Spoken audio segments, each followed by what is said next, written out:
Um, what I was gonna say before the camera shut off on me was that I do think um, that my opinion from the beginning of the year has changed, and I mean a lot of the stuff we talked about in Bompari's text um, and the Iceland text, but really the Bompari text was the one that.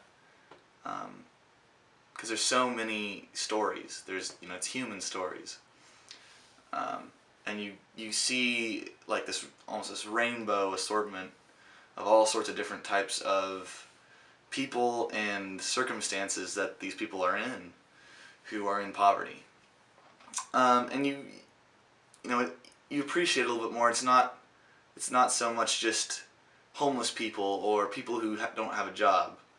They're they're other human beings just like me. And I think it's really important to humanize these people who are in poverty, because I feel like as just a whole society, we tend to dehumanize them and kind of put them in the back of our mind as like those homeless people, those poor people, those people without a job. They're not they're not our brothers. They're not our fellow countrymen. And I do think that um, that it is important for the government to help them out when situations get tough. But I think there should definitely be some regulation still, um, some requirements, and I do think that uh,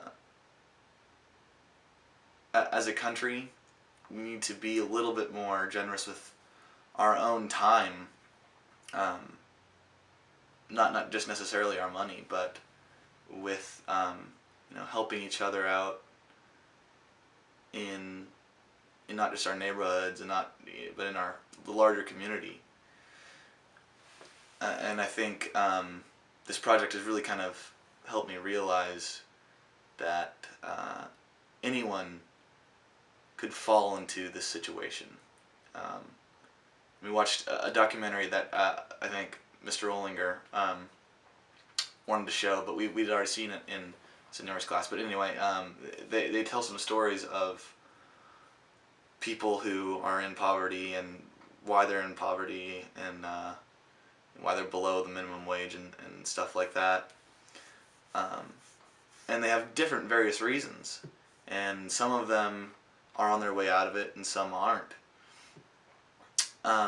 But I think that I kind of felt as though like our family was one of those families from that movie where we're getting by, but it's good, close to the chest. Um, so I think this project has really changed my perception. It has tested my perception and it has changed it. And I'm very glad that we were able to do this, because it's not only taught me lessons about poverty, but about life, living life on your own, raising a family on your own.